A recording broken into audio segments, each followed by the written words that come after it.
Welcome in to the Arkansas Sports Network's Hometown Sports Football Preview, proudly presented by Arkansas Tech University, D3 Auto Sales, and by Metcalf Trucking Company.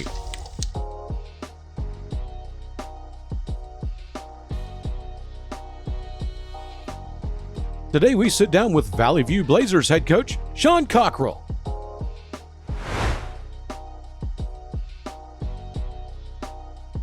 This Pigskin Preview is sponsored by First Community Bank.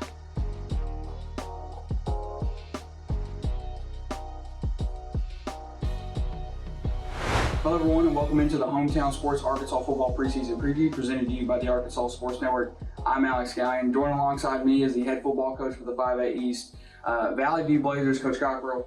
Yeah. Appreciate you, Coach, so much for joining Nice us to this be morning. here. I appreciate you for taking time out of your day. I saw your team was taking some pictures this morning, so I guess it's a great time to finally get this ASN interview. I want to talk a little bit about last season. There's a lot to talk about when it comes to Valley View. You guys really just did phenomenal last year, undefeated in conference play. I believe y'all's only loss this year was in the playoffs, and it was a heartbreaker to Shiloh Christian. What can you tell me about that playoff run? Yeah, we were excited about obviously winning the conference. That's our number one goal, and getting that one seed, getting a home playoff game. And then after that, it was a really big win against Maumelle at home. Yes. They were super athletic. We knew we were going to be in a dogfight with them, and to get that win was huge. But then, Shiloh, we knew it was going to be tough. We were excited about them coming here, and got down early, and they just tried to battle back. And it was heartbreaking just because, it was the end for this group of seniors. And but we had a great run, finished 10-2. And excited for the future of that. Getting 2 home playoff games was huge, and that's 2 years in a row for us. And so we're excited about the way the program's going. And speaking of that senior class, that was a massive senior class that had so much talent. I mean, y'all's quarterback, Carson Turley, was a really solid quarterback for you guys. Obviously, Brian Huff, who's committed to University of Missouri now. And then I believe Dax Webb was also a senior who transferred from Brooklyn his senior year. And I believe he played middle linebacker for you guys last year. So, really, is there any more seniors that you guys are going to be? Yeah, I mean, we lost a ton. Yeah. TJ Starks, he walked on at ASU at receiver. He was a big play threat for us. Like you said, Turley. We lost Caleb Lands up front on offensive line, was our only senior up front. The defensive line was all seniors. Jude Raper, Dedrick Bournes. Yes.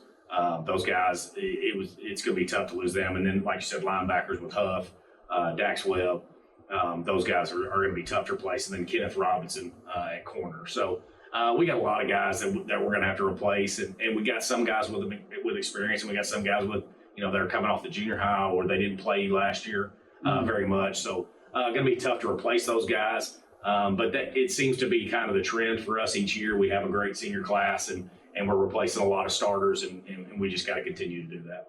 So talk about some of those returning starters and who all that includes. Yeah, Anthony Feliz is a start running back. When Slade Caldwell got hurt in baseball in the summer, Anthony took over those duties and played all year for us, did a great job. So we got him coming back. That's good.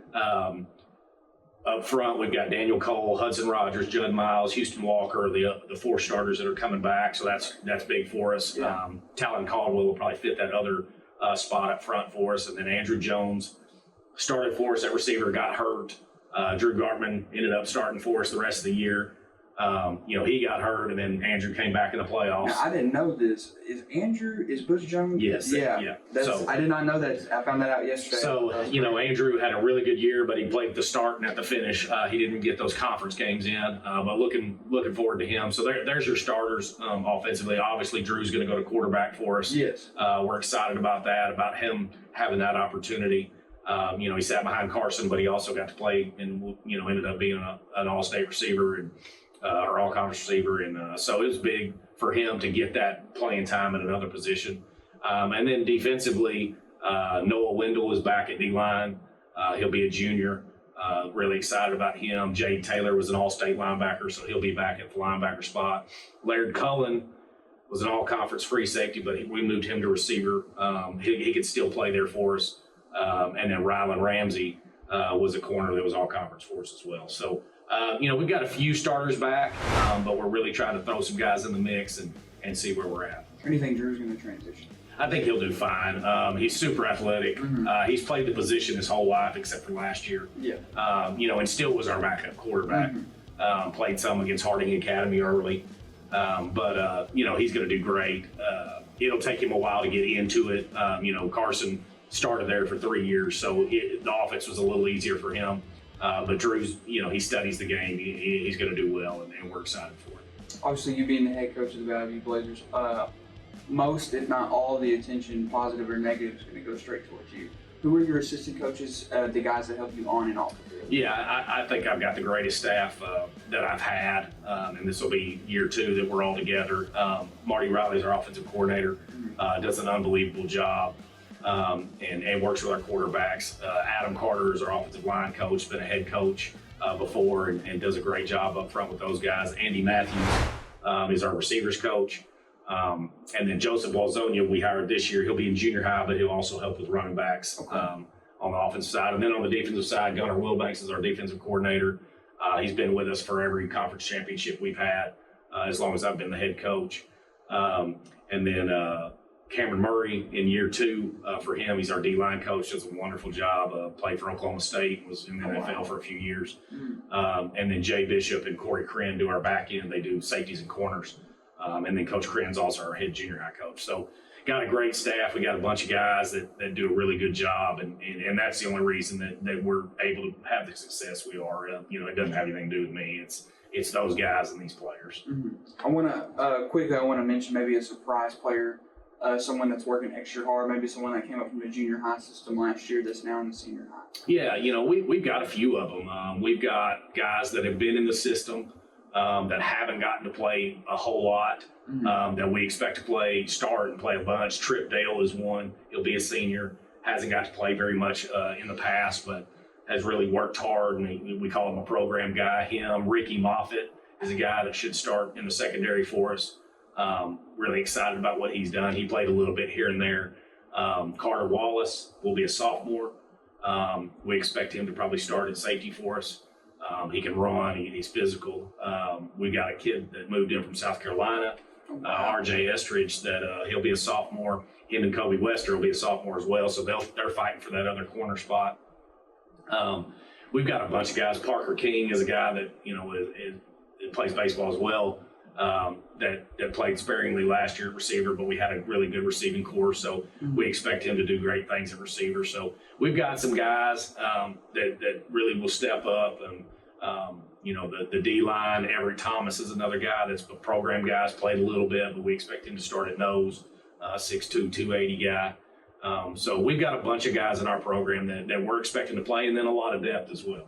I want to talk about maybe from a coaching standpoint, how do you view the team's relationship, and how do you view the players connecting on and off the field? Yeah, I think they do a great job. I think we try to make it as fun as possible. Obviously we tell them when it's football, it's time to work.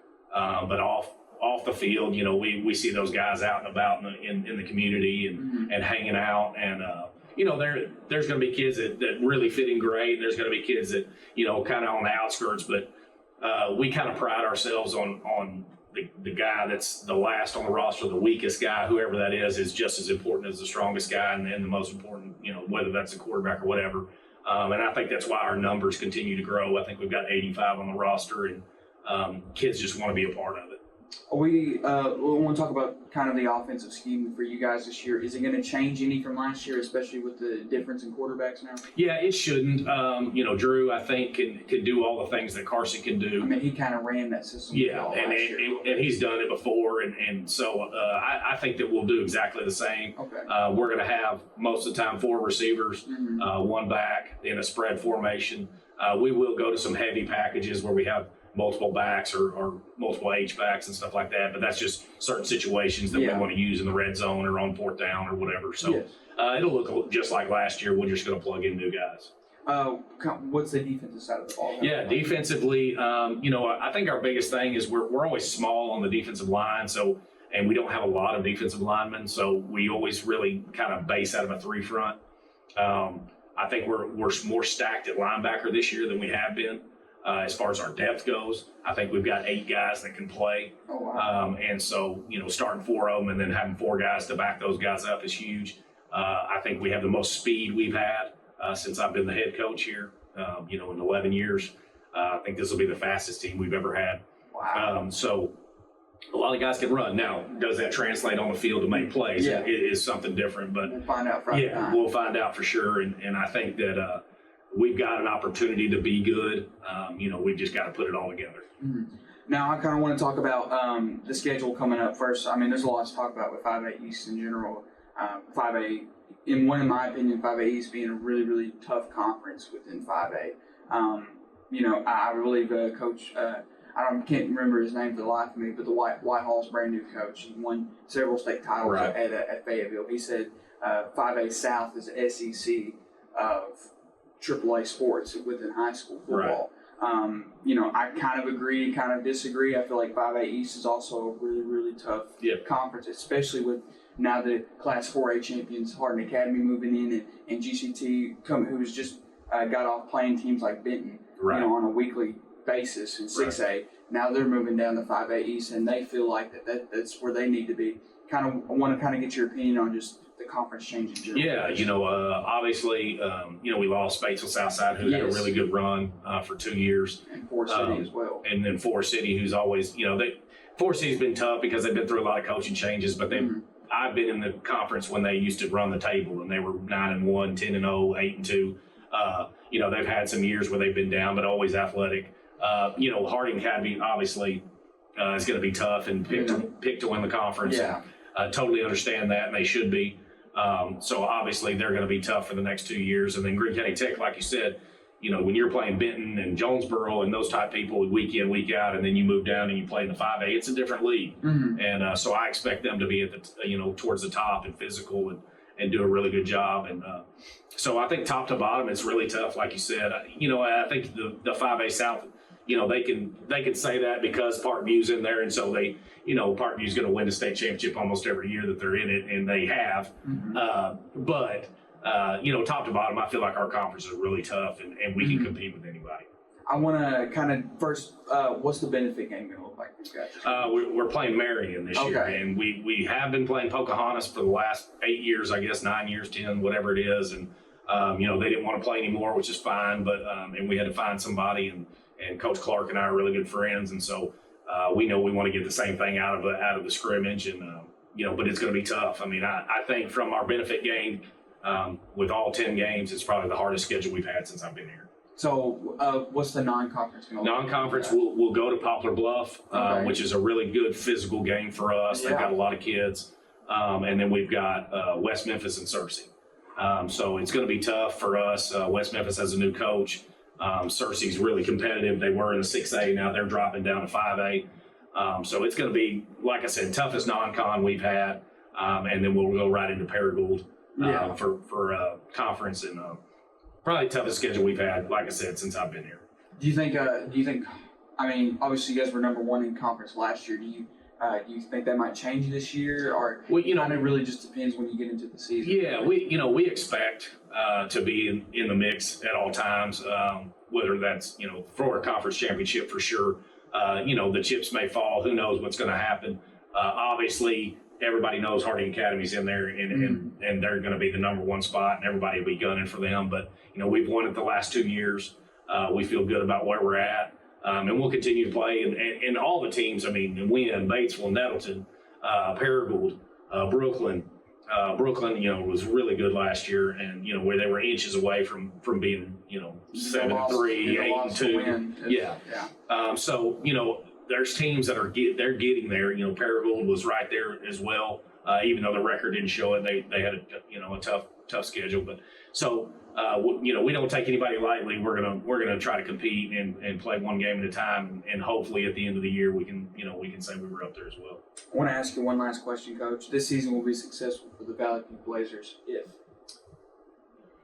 It's a great question. I think if the team will come together and continue to kind of do what we've done in the past, trust their coaches, and believe in what we're doing. I think anytime you have some individuality, and guys kind of want to do their own thing, you're never going to be successful. And I think we need to be led more by the team, by the seniors, by the older guys that have been there, instead of us coaches having to do it all the time. So anytime you have a team-led team, we're going to be successful.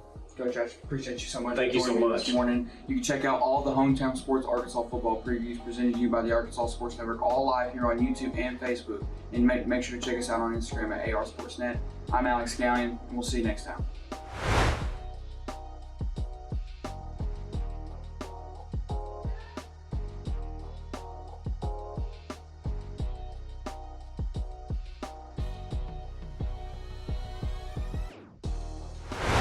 Thanks again for joining us on the Arkansas Sports Network's Hometown Sports Football Preview. Don't forget to like and subscribe to the Arkansas Sports Network on YouTube to catch more previews and all the latest updates on your favorite teams.